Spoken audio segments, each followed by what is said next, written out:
Hello, good afternoon. If you're here for the Explore the Epicor Maintenance Management Module, you are in the correct place.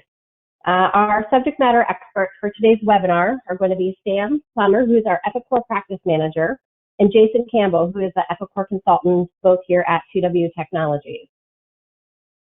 If you're not familiar with 2W Technologies, we are a technology service provider specializing solutions for the manufacturing industry. We have been a long-standing Epicor reseller and service provider.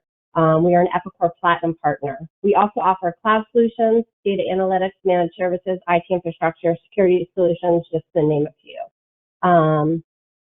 I will now turn it over to Sam, who is going to get us started. I'm going to go back to screen for you. There you go. All right, well, hello, everybody. Just wanted to take a few minutes and introduce our content for today. In particular, if your business is experiencing any of these symptoms, so to speak, these may be indications that the Epicor Maintenance Management Module could be helpful in your business. In particular, if you're missing ship dates due to machine downtime, if you're experiencing quality issues, in particular, if you're like a precision machine shop and having a lot of parts that are out of tolerance because you're either deferring or not performing scheduled maintenance on machines, that can be, an indication that you probably need to step up your maintenance management game a little bit.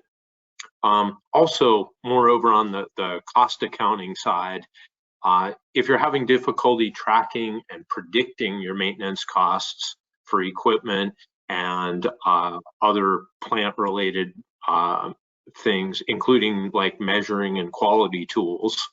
And then lastly, if you're having trouble, optimizing and scheduling your maintenance personnel during the course of routine activities, this can also be a problem that you could use the maintenance management module to improve upon in your business. So I think, and these are just some of the things that you'll see they're able to be addressed by the maintenance management module. So now I'd like to hand things over to Jason Campbell, the main presenter for today. He's going to talk a little bit more in depth about the maintenance management module and then give you a live demo of some of the things that he's talking about. This is Jason Campbell with 2W Tech. I'm going to be going over the Epicor maintenance module with you today and some of the different elements of the maintenance module and how they can address some potential pain points that you may have in your organization right now. Related to, like Sam was mentioning, cost, being able to have a little bit more predictability in some of your machine downtime, quality fixes and improvements. So we'll kind of look at the different elements that the maintenance module has related to those. Primarily, the Epicor maintenance module drives a lot of the costs through jobs that are maintenance jobs that are tied to equipment that we'll take a look at. Those maintenance jobs can occur generally in two ways through the system. You have kind of planned jobs that go on a regular schedule that are preventive maintenance jobs. And those are things that we would do, whether they're daily PM checks or maybe they're quarterly or annual checks that we may look at doing different things like replacing filters or dumping hydraulic fluid or oil fluid and replenishing that. So there's these kind of preventive jobs that we can put in place on a schedule that will capture those costs and also occupy time on the schedule for our machines. The other type of maintenance job that gets directed are one-off maintenance jobs. So those one-off maintenance jobs are ones that will get created in kind of different scenarios, but aren't something you typically plan. So for example, you may have a machine line down because they blew a hydraulic hose. So they can use a functionality that we'll look at that's called the maintenance request, and that drops into a maintenance request queue that will generate a one-off job that's a maintenance job to fix whatever the issue is, to replace the hose or whatever it is there.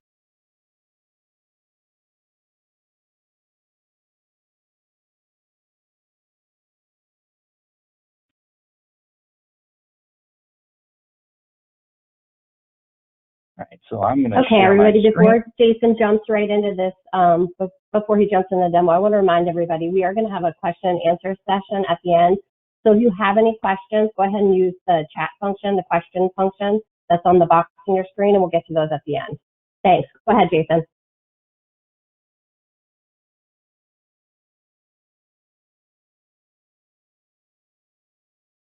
Okay, everybody should be able to see my Kinetic desktop here. So these are some standard maintenance module functionality items that we'll go over and take a look at. And essentially in the maintenance management module, we start everything with an equipment list. So we go into equipment entry, and we list our equipment within the equipment maintenance screen. Now I'm going to pull up an example of a horizontal milling machine that we've got set up. And you can see there's some basic detail that we can set up on each equipment. We give it an equipment ID. We can say what the status is. So it's in service, it may be startup, it could be down or inactive. We may have a reserve machine that we keep in storage somewhere. So we could have, different statuses that kind of show what and where those machines are in the process. You can see this is in the Chicago site, so it could be specific to a plant. If you're a multi-plant environment, you may have different equipment at different plants, and you can plan your maintenance at those plants independently from each other. So you may have a maintenance team at site Chicago and one in site Los Angeles, and they each have different equipment within their site that you can plan your maintenance for. There's also a tie into the asset module. So if you have the asset management module in your Kinetic environment, there's a nice tie between the equipment ID and that asset. So if you're depreciating your assets and one of your capital equipment is this milling machine, not only do you get the schedule for the depreciation on the asset side, but you can also track costs related to maintaining that asset through this equipment ID maintenance module. The resource group has a tie in it as well. So if you're familiar with the production side of machines and resources, the equipment ID will directly tie into the resource there. One of the reasons that's really important is oftentimes when machines go down or they're scheduled for maintenance, if you don't have the maintenance module, it's not very easy to show that machine as being occupied on your job schedule or in your resource scheduling. There's a couple of different things you could go in without maintenance module and, cross off days work and stuff, but there's not really any detail behind that if you're just toggling off available days in the calendar. The great thing about tying this resource to the equipment through the maintenance management module is when we release a maintenance job, this resource group then has time on its calendar occupied for that maintenance job. So, for example, if you have a couple milling machines and one of them is going to be PM'd next week, then the Epicor scheduling engine and a finite schedule would see that this machine is being occupied by a maintenance job, and it'll skip to the next available resource because it sees this one is unavailable. So not only are we scheduling our maintenance resource, our technicians, and seeing what jobs they have to come up with their maintenance jobs, but we're also occupying scheduled time for the production machine resources that are out there. If I have any brand information, we can set that up. We can define what the count meters are going to be. So let's say this is a forklift, for example. You may have hours being captured for those forklifts, and you may have a preventive maintenance plan that says every 700 hours we do XYZ, change out the battery, or change out propane tanks or something like that. So we can do meter readings on equipment as well, and we can enter those meters in, and I'll show you where the meter entry is in a little bit later. We can track our serial number and model number information, and we can put in service dates, warranty expiration date. So a lot of great detail that we can capture within the equipment ID screen related to a particular machine or piece of equipment like a forklift or electric pallet jack, something like that, that we can kind of capture all that detail in here. Now, there's an additional part in the equipment ID that you can see down at the bottom that has to do with calibration. So if you have the Epicor Enhanced Quality Assurance module and you have inspection plans that are built around calibration, and this is a calibration piece of equipment, not only do you have the inspection plan that ties to that calibration, but now I can release maintenance jobs, planned maintenance jobs for that calibration equipment. One of the most common ones I see with my customers done is where you have to have an outside third-party supplier come in to do your calibration on your equipment. So now I have a maintenance job that I can release for that calibration inspection plan. And over here, you can see I can designate service suppliers. So if this service supplier is my third-party calibration company, I get a nice maintenance plan job that gets created. It has a subcontract operation for my service supplier that will generate a PO. And now I can capture calibration third-party costs for that subcontract operation on this equipment. And I can track and analyze that cost over time related to that third-party calibration source. So nice tie-in and a couple of different modules here if you have those additional modules within your Epicor environment. Now, once we set up our equipment ID and some of the basic detail that we have here, we next need to set up our preventive maintenance plan. So that's the first type of job that I had mentioned earlier, is where it's preventative in nature. And we do that under the planning section of the equipment ID. So if I go to the plan details, I can set up a new plan, and I can have multiple plans. So where you would have that at is we may say that this is weekly PM plan. So this is something that we would do weekly. We would set up to occur on a given date, or it could be hour driven as well, right? So instead of a weekly PM plan, maybe it's 1,000-hour PM plan. Where we set that up is in here. So our units of measure that we're going to be scheduling the frequency on are typically going to be date driven.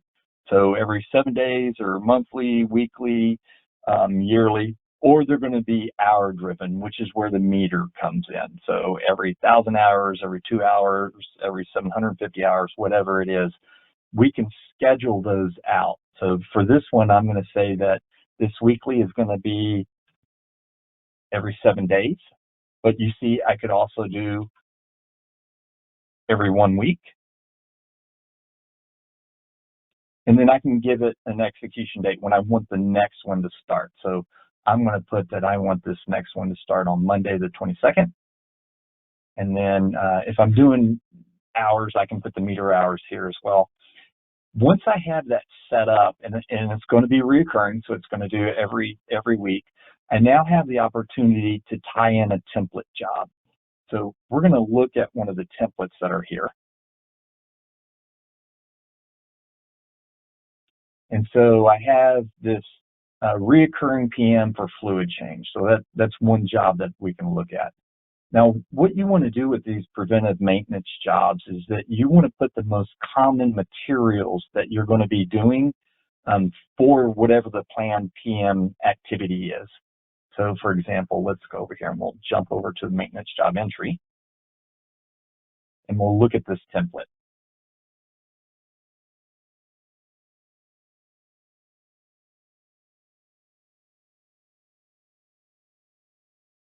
So you can see this is very similar to the standard Epicor production job entry.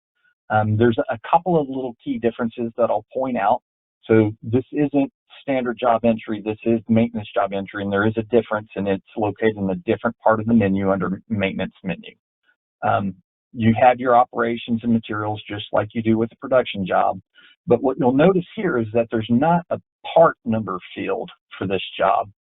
Within maintenance job entry, the equipment ID kind of takes place of that part number that you would normally find on the job header table in job entry. So we'll have equipment ID, gives a description of that equipment, this is a template. So this is something that we can attach as kind of a framework for reoccurring maintenance that we have. So this is a recurring PM, preventive maintenance plan for fluid change. So we have our maintenance operation. And within that maintenance operation, we have different resources. So we can have our preventive maintenance resource with our PM team. And then we can also additionally add another resource to schedule the individual machine itself. So then I can add a resource here where it's the equipment's referring to itself. The reason you'll want to do that again is so that it occupies a time slot when the job gets released against that resource. Now, I'm not going to do that on the job template because I don't want it to go out there and try to schedule a job template on there. This is just a framework that I can pull in for my PM plans when they get triggered. Those get triggered by a process that's called the maintenance processing, and I'll show you that shortly where that is. Let's refresh this. So that's the operational side. On the materials side, we would put our common materials that are going to occur for our preventive maintenance. So for example, this is coolant. So this is a coolant change preventive maintenance. So we've got 3 gallons of coolant, and you can see our pricing here. If we had specific suppliers that we want to point out that's going to provide that, this works exactly the same as it does in production job entry, where it will generate a PO suggestion, or if you don't have any in stock, you may choose to stock these parts.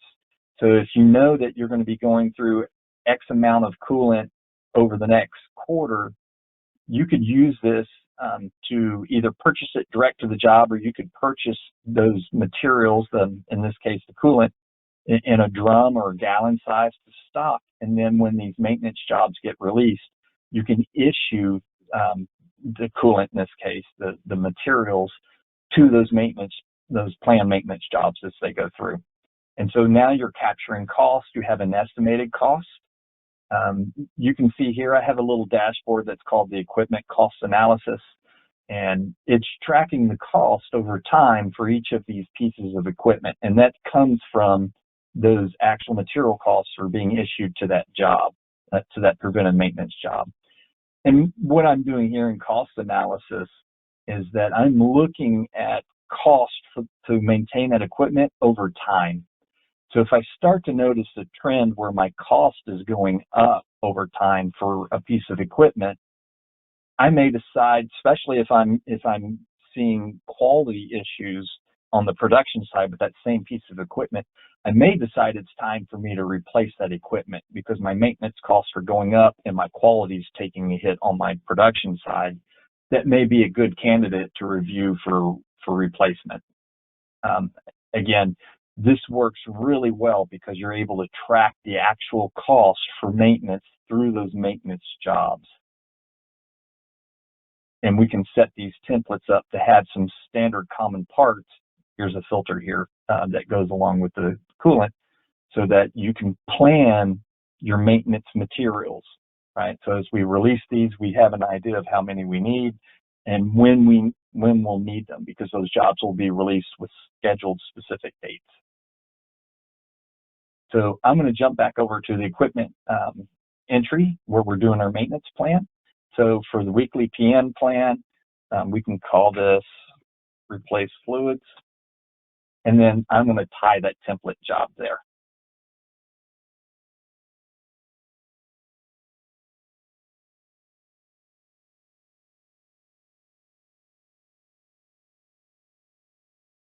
There we go.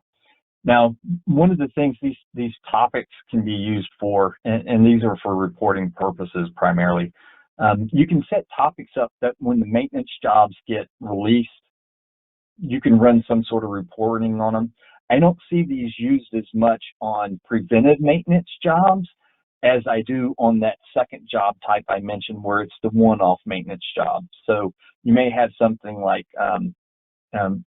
machine line down for one of your topics, and then under that maybe you have like hydraulic hose rupture, and then so on. You can put different topics in there related. So if a one-off job does occur, you get a request for a machine line down instance, I can historically look at reporting based off these topics, and I can go, okay, show me how many line down instances I had for this one given machine over a course of period of time, over a year, and where the hydraulic hose broke.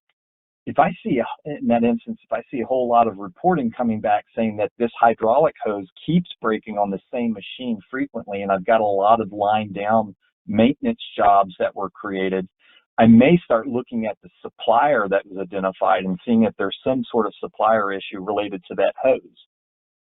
Or maybe, again, an indicator that maybe the machine needs to be replaced. There's some sort of issue there. But using these maintenance plan topics and capturing the maintenance costs at the job level enables me to have robust reporting mechanisms put in place where I can start tracking those all within Epicor. Now, this is just one of the plans I put out, weekly PM plan. So I'm going to add another one. So like I said, I can have multiple plans. So maybe we have a quarterly. And we're going to say that this is every 3 months. And that we're going to execute the next one. Let's put it back at November 26th. Now, one of the things you'll have to kind of decide when you're doing frequent planning, so maybe you have a weekly, you have a quarterly, you have an annually, there's a strong likelihood, particularly with a weekly plan, that at the end of the quarter or at the end of the year, you very well may have multiple maintenance plans hit within the same week, just by coincidence of the timing. At that point, you can delete those jobs, right? And if you're deciding that the annual maintenance plan adequately covers what would be done on the weekly plan and adequately covers what would be done on the quarterly plan, then you could, for that one instance, you could just simply delete the planned maintenance jobs that got generated for the weekly and quarterly and just go with the annual. So you have some flexibility there. It will create the jobs on the frequency of the schedule that you've defined, but you can choose to kill those jobs in essence once they get created. So I'm going to pull over another template here. And let's do Coolant Flush. So we're going to say we're going to do a Coolant Flush every quarter.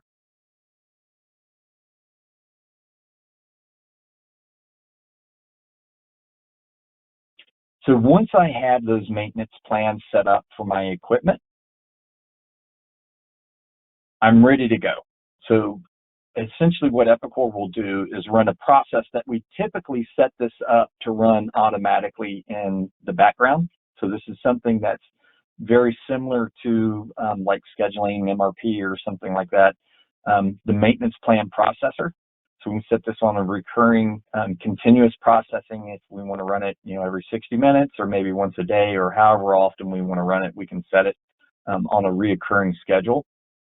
But when you run this process, it goes through and it looks at two things.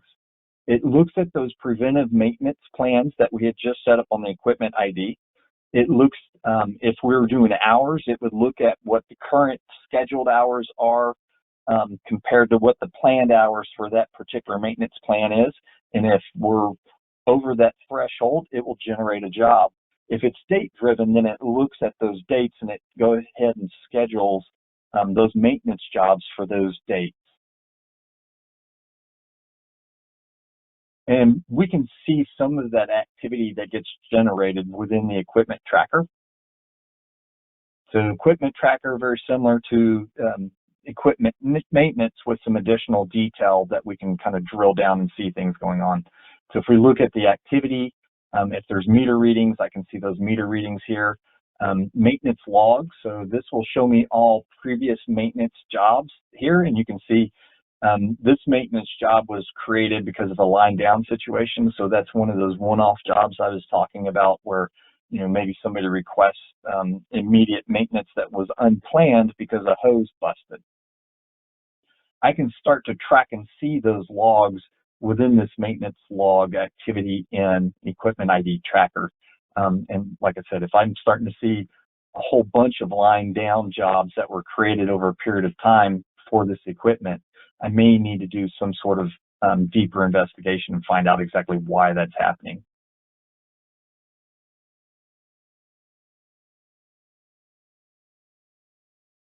So let's go look at our maintenance job entry now. So here's all of our maintenance jobs, and you can see I now have these 3 preventive maintenance jobs that are created. So we've got this coolant one, we've got a forklift one. So if I'm doing daily forklift maintenance or something like that, I can do that there as well. And then these are my template jobs over here, and you can see those are checked as templates. So we'll go look at this job here.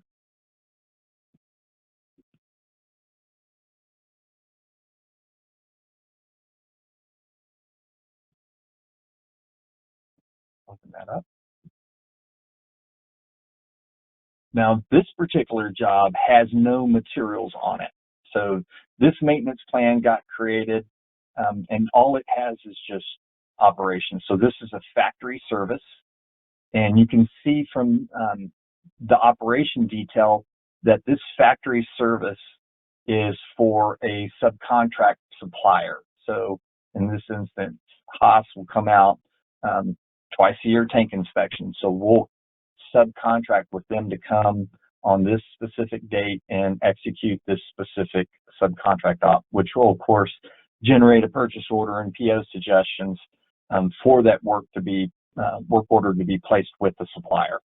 So nice tie-in with functionality related to raw purchase material parts or subcontract operations, because the maintenance job is using some of the same framework that a production job uses.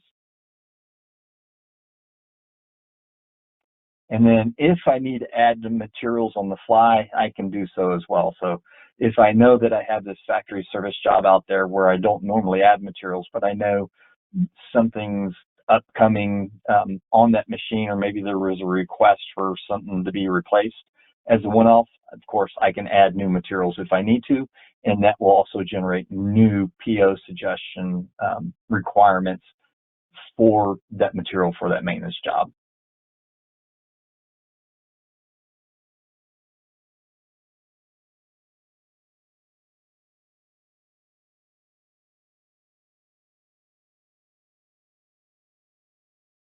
Now we'll look at this job.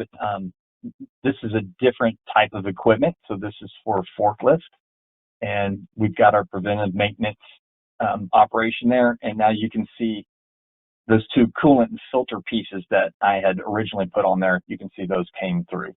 Now, I had mentioned that we could also do meter reading. So instead of being date-driven, the forklift's a good example where typically I'll see this set up with an actual meter reading instead of being date-driven for the preventive maintenance.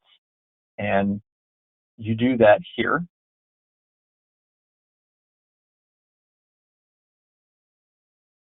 Under meter reading. So this would be something that an operator, like your forklift operator or a machine operator, they would come in and put whatever they're reading, whether it's at the end of the shift or end of the week or whatever, however you want to track that. You can put like total number of hours, and you can put weekly meter reading. When you save that, it goes back to the equipment and updates the hours.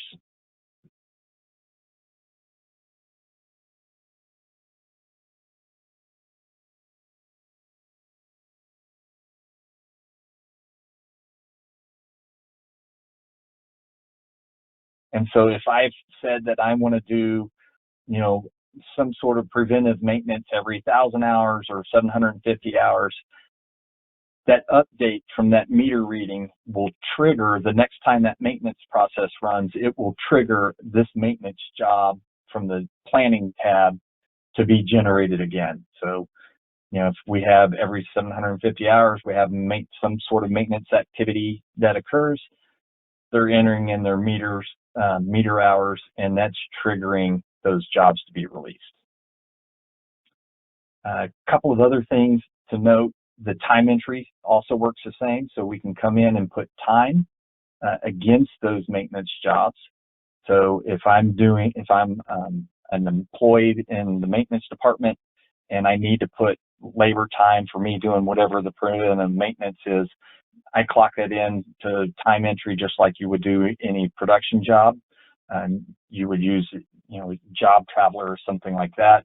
You could also use MES as well. So it's another kind of avenue that we can put time in with. There's a maintenance tab or service. You'll see it under the service in the MES that we'll look at in a little bit, where we can also put time against these jobs as well. When we go to dispatch these jobs, there's a couple of reporting options that we can do. So one of the basic ones is the print job report.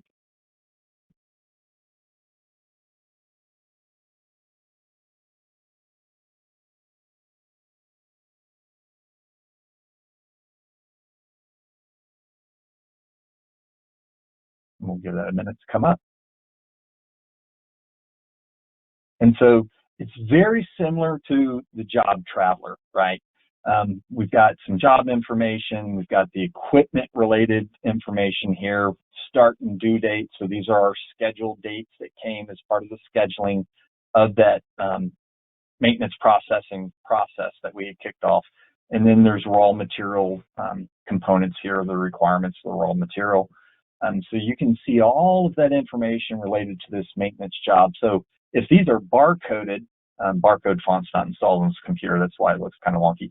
But if these are barcodes, they could go out, the maintenance technician could go out to the machine, maybe they have an Android tablet or a small laptop or something like that where they have MES and a barcode scanner, and they can actually scan their operation time just like you would do with a normal production job through MES. So we're going to actually go do that right now, and I'll open up MES.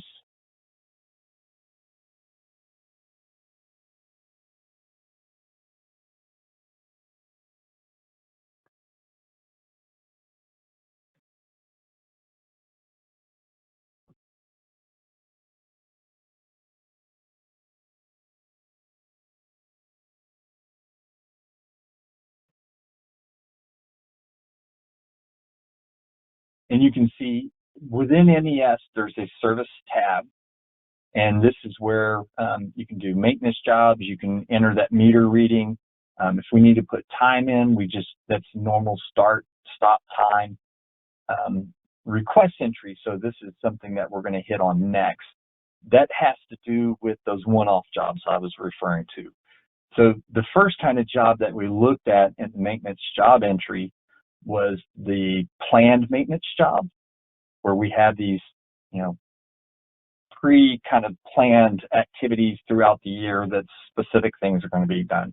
And I mentioned that we also have just normal maintenance jobs that aren't part of planned preventive maintenance. And those can get created one of two ways. I could just simply create a new maintenance job. So I can manually just kick off a maintenance job and throw some operations and materials in there. It works very similar to the way the production job entry works. The other thing I can do is give my operators out on the floor the ability to request maintenance. So if, for example, they hit the downtime button on a machine because it busted a hose, they need to get that request to the maintenance department to be able to do whatever the work is to get the machine back up. So they can hit request entry.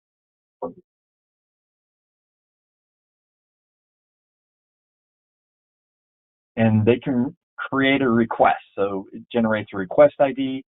The operator would pick out what equipment that they're working on that's down. It will auto-populate all of the details from that equipment ID list where we set up earlier. They can put what the issue is. So brakes are feeling mushy, right? So that's a fork truck. So that's not good if your brakes are not working, right? So they're letting them know, hey, there's something going on with this forklift vehicle. Brakes are feeling mushy. I need you guys to come and take a look at it. And you can see these topics now are kind of drilling down for reporting purposes. So if we have an issue where we're tracking and reporting that on the C5 fork truck, it's a brake issue, and we we've identified maybe some hydraulic fluid leaking or something like that, I can pick those topics out.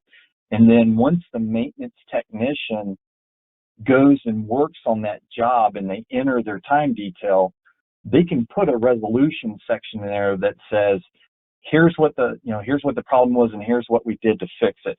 So we can do reporting on these resolution text fields where we can look at things like, maybe not just cost going up, but maybe a reoccurring issue where we found out the root cause is the same thing happening over and over again. We can kind of capture those details within the resolution and issue sections of these comment fields. So once that request is made for one-off maintenance from, in this instance, we'll pretend this is the equipment operator, it drops into the maintenance department's queue.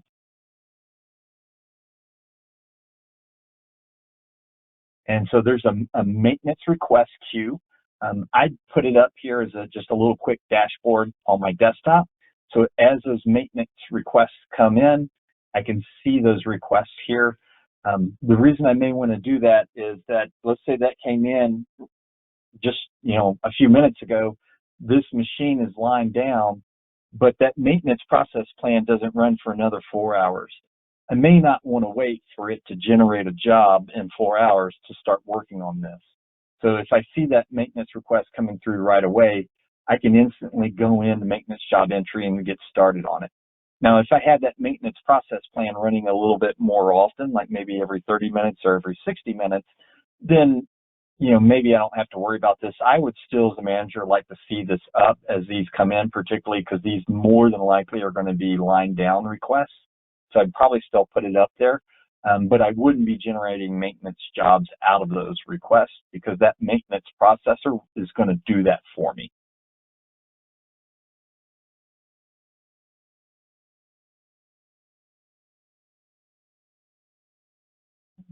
That one.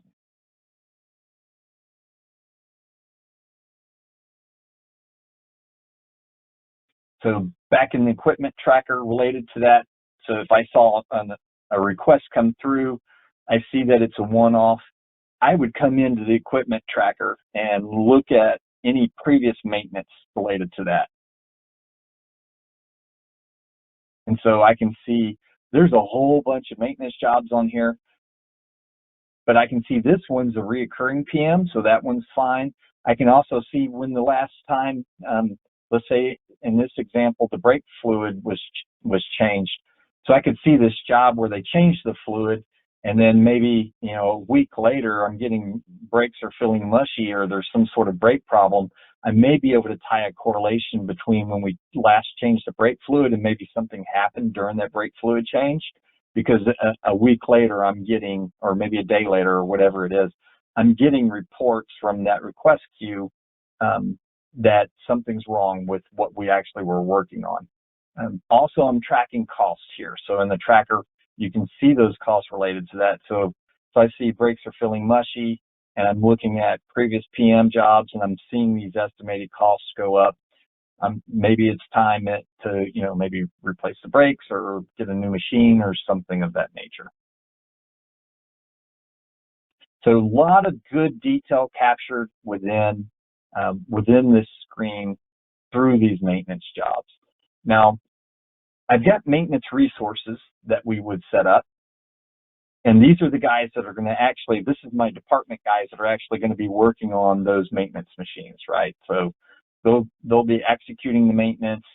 I can schedule them on the resource scheduling board just like I would any other resource. So I can take advantage of the standard Epicor scheduling functions to plan out the work for my maintenance team. So if I have, service technicians or whatever they are, I can plan all those out and capture my labor costs, for, whether it's just burden or if I'm actually doing labor rates on those employee files. I get to capture all of that data at the scheduling side and, of course, at the labor cost side, just like a standard production job would do. Now, some of the other tools that we can also use as we're going through and we're doing these maintenance jobs are typical tools that you can use for any type of job. So, like I said, we've got job scheduling, we can do job costing analysis.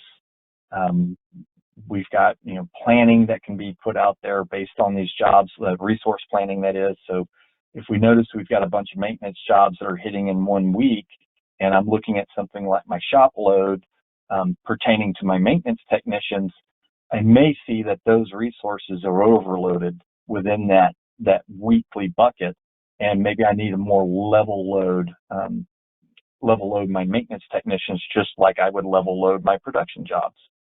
So maybe I go in and adjust the dates on some of these planned maintenance jobs because they just coincidentally all hit within the same week.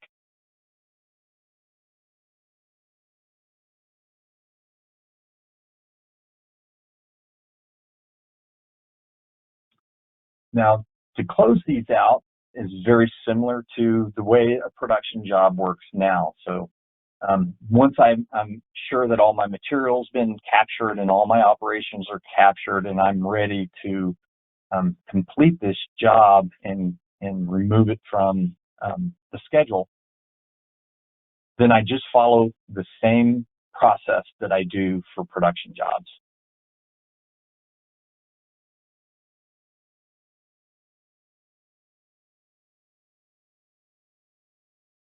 I'll go into job closing, pull up that job, and complete and close that job.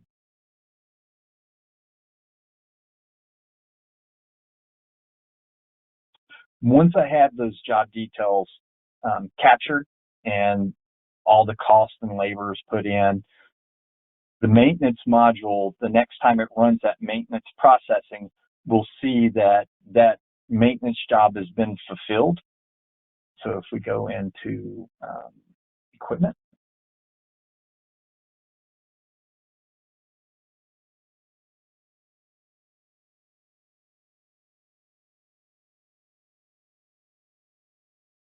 it will update this field here. So this is one I was referring to, the next date. So it sees that one was a maintenance job was planned, it was executed on, and so now it updates the next frequency date in this instance, or hours, that will trigger the next planning job.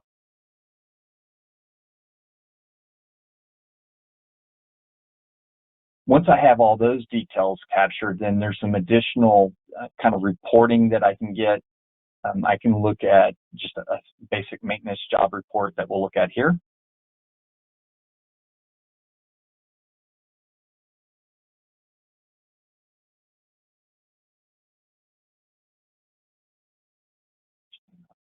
This is the EMF.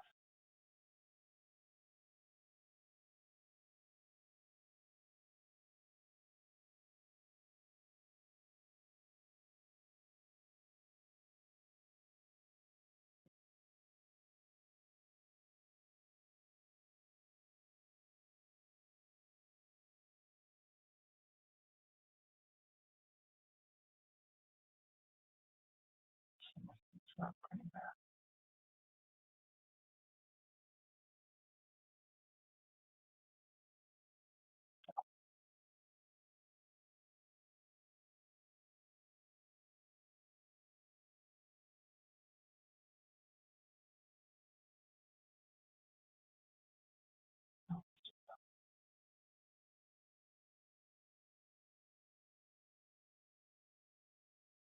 There we go. So very similar to what we saw a while ago, just some basic detail about this job, costs, materials, any subcontract operations or regular operations, those will all be listed within this report. So I can look at those on a job-by-job basis. You can see I can also build dashboards and reports around those jobs. So this is a BAQ that we've created. Equipment maintenance requests is a standard widget that's available through the Kinetic desktop. And then, of course, you can create any number of reports. If you've got an SSRS report writer, the data is now captured in the data tables related to job costing. So we've got a lot of good mechanisms for capturing actual cost against those equipment that, like I said earlier, we can definitely use for trend analysis to see if there's something going on with the equipment. I'm also getting not only kind of a cost of that equipment's maintenance, but now I'm also capturing actual cost of my maintenance department. So I need to look and see maybe if I'm paying a lot of overtime out in maintenance technicians because I've got a lot of machines and there's not enough technicians. I'm able to capture that in the system now and plan accordingly. Maybe I need to hire some more technicians or get new equipment and get rid of the old equipment or whatever. Right? So a lot of good detail that can get captured through those maintenance jobs. And then this last report that I'm going to show you is the equipment list report. So this just kind of gives you a standard list of all of the equipment. You could look at just one if you wanted to, but typically you'll run it for everything just to see your equipment list within your plant.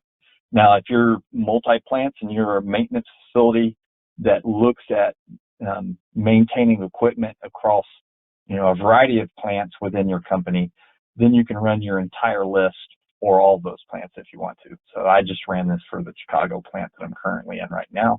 I can see all my equipment and just gives you kind of a basic description and what their status is. So if I've got, a machine down or something like that, I'll be able to see that really easily in this list. I'm a fan of dashboards and BAQs, so I'd probably recreate this in a real simple dashboard or real simple BAQ, but the data's there. Okay, so that's the equipment maintenance module. Those are some of the things that it captures for you and some of the extra abilities that you get with that module pertaining to capturing costs for equipment and being able to schedule your maintenance resources and occupying schedule time on the job board / resource board for your resources tied to that equipment as well. And so it's a really great way to be able to plan out not only your maintenance, but also plan out your production, because your production scheduling will take advantage of the fact that there's a block of dates that are now taken out of the schedule specifically for this equipment to have PM work done on it. Okay, so that's all I have to show for today. All right, great. Thank you. That was a great demo, Jason. We do have several questions, though, so we're going to go ahead and jump right into those. I know we're pushing up against the hour already. So first question, is it possible to submit attachments in request entry that would be pulled through when a maintenance job is approved and created?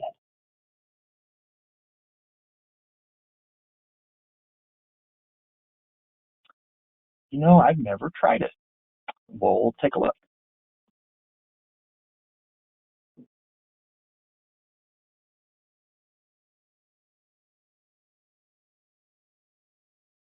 That is a very good question. Let's see.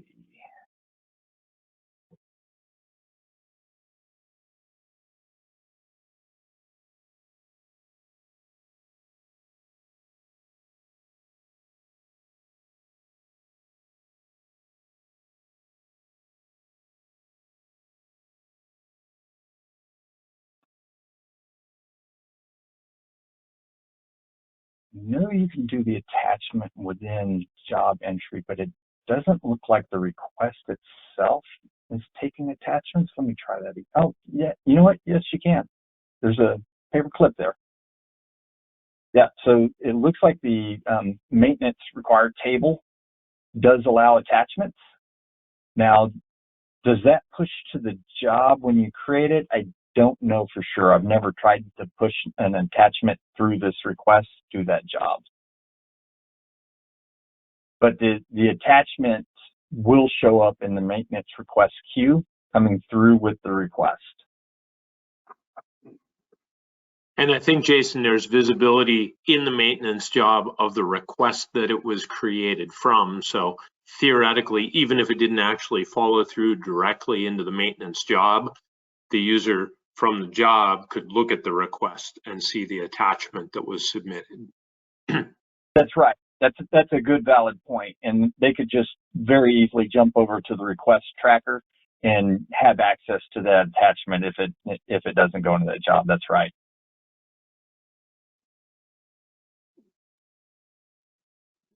Okay, good. Next question. Do maintenance jobs appear in WIP?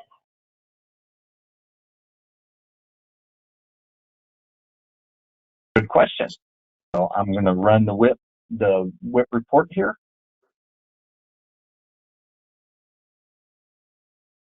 So while Jason's running that, I will say there there are specific GL controls associated with equipment and with maintenance jobs.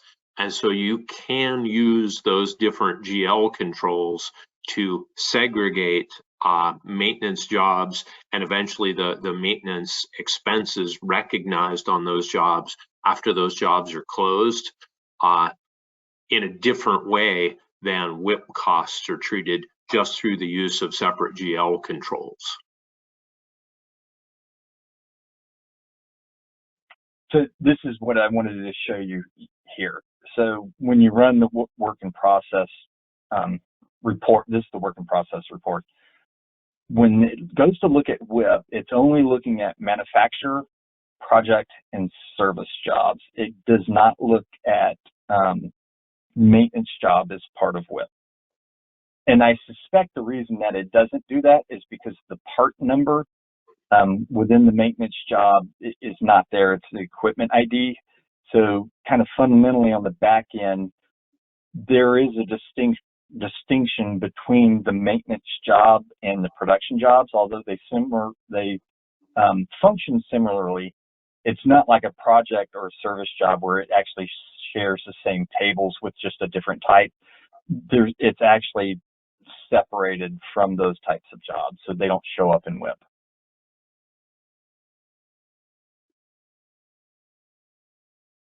Okay, next question. I hope I read this one right. Can you backfish maintenance jobs materials? You can. You sure can. I have lots of customers that do that, particularly with the fluids, because they don't want to have to go in and issue 2.35 ounces to every maintenance job they're doing. So they backflush. They backflush like the fluids and stuff tied to the operation. So when the operation gets completed, it backflushes the materials to the job. And all the standard backflush rules related to inventory apply.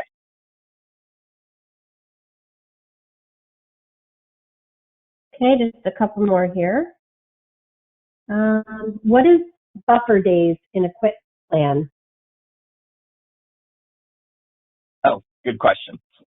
Let me jump over here and everybody can take a look at those buffer days.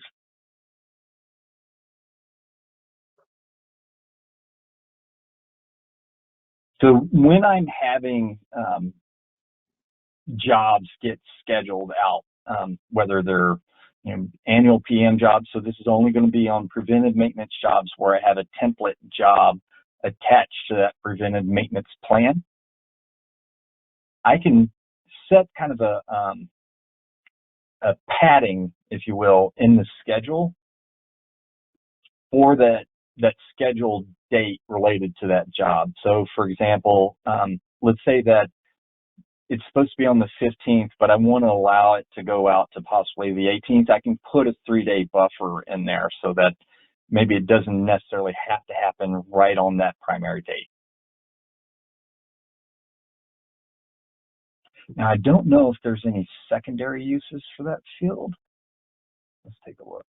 There may be something else that it does too. Time-based. Yeah, I don't see. I think that's it. It's just the buffer to the time.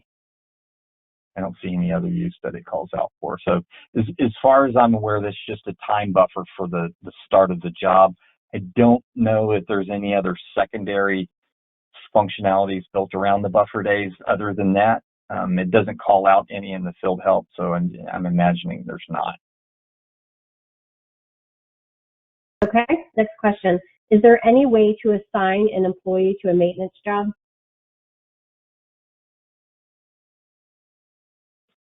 So I'm assuming that that question is looking for functionality that's very similar to the service jobs, where you can assign technicians to particular field service jobs? And the answer is not directly. So if your resources in your maintenance resource group have employees' names, then in that instance, you can, right? Because you're picking out the resource that's the employee's name. But if your resources are just generic, if it's like technician 1, technician 2, technician 3, it's the same way, similar to a production job where you're really just assigning tech 1, tech 2, or tech 3, and that can be any employee that's within the system. So I definitely recommend, if you're wanting, particularly for scheduling purposes, you're wanting to schedule specific technicians, that your technician group resources should be named individuals. So they should actually have the resource ID tied directly to the employee ID within employee maintenance.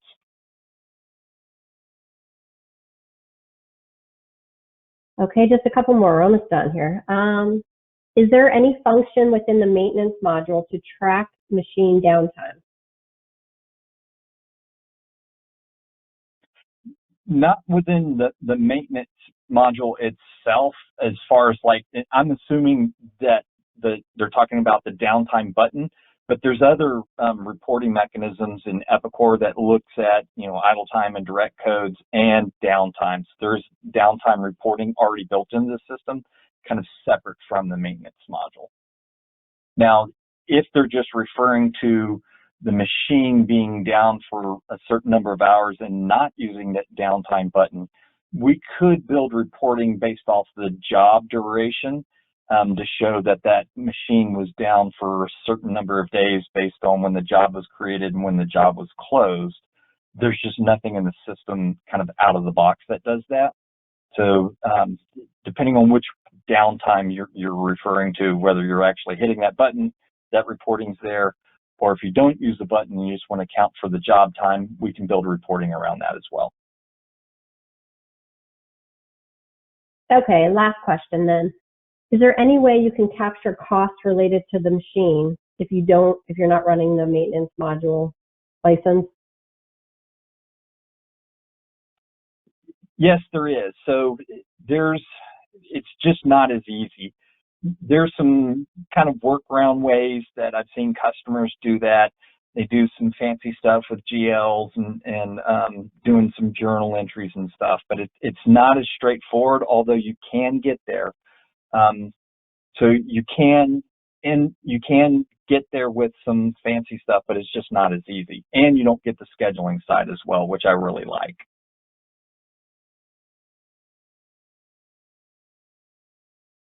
Okay, well, thank you. Thanks, Jason. Thanks, Sam. Looks like that's all the questions that we had. If you have any additional questions we didn't get to, or if you need a follow-up question answered, just go ahead and reply to the webinar, either the solicitation email or the confirmation email you got, and I will put you in touch with the correct person to get you an answer. I'd like to thank everyone for joining us today, and we will see you all next time.